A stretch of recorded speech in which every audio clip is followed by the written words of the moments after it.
Hello everyone, my name is Caitlin Gibbons and we're going to be talking about speech and language disorders and how to determine the eligibility. So first, let's talk about the difference between speech and language. Language is the very broad system that we all use to communicate to one another, and speech is us actually making those sounds to make the word and the sound combinations of all of those words for that language. So how does this impact the child's learning in the classroom? Well, first I want us to just take a moment and imagine ourselves extremely tired. We've had no caffeine for the day. We're running on an hour of sleep.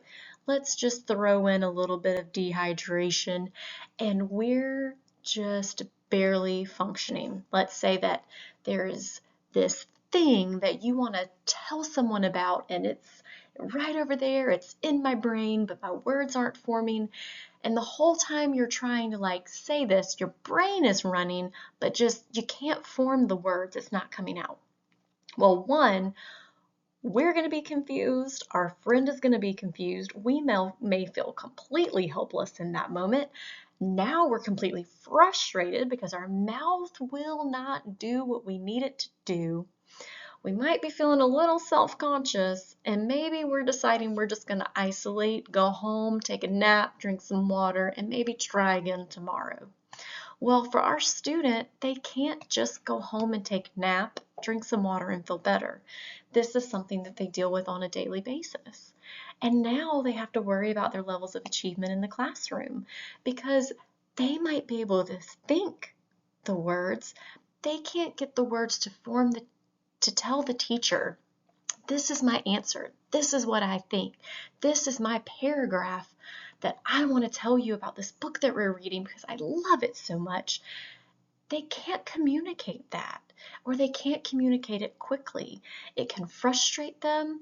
Their grades can go down, and then maybe they're so frustrated that they just don't even want to try anymore.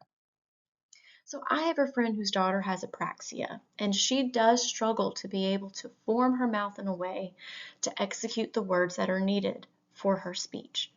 Now, an accommodation that they can use for her when she's included into the inclusive classroom is for the teacher to, one-on-one with her, offer up the question, hey, 20 minutes into class, I'm going to give you this little notification. We're going to be talking about this particular story.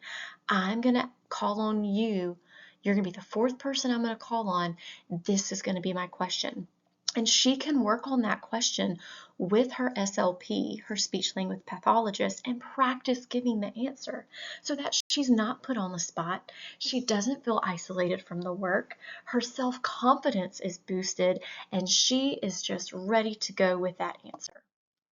So now we need to talk about the eligibility criteria. Well, for speech and language impairment, it has to adversely affect their educational experience. That could be with fluency, their voice, articulation, or language. So let's go a little bit further into those pretty quickly.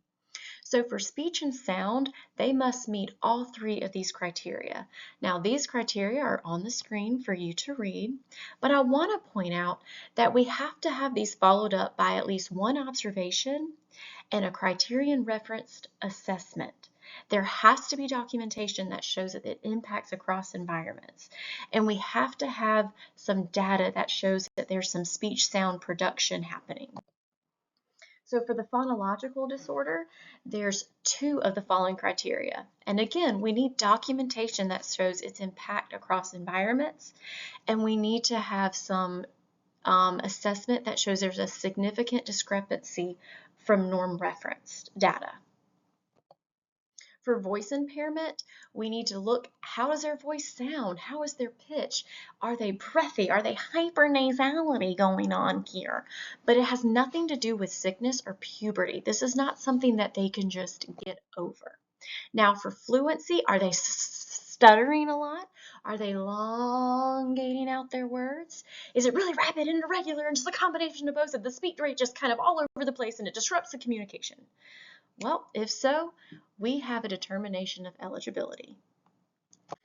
So I hope that you've learned a lot about speech and language disorders and the importance of getting our students assessed and getting them the help they need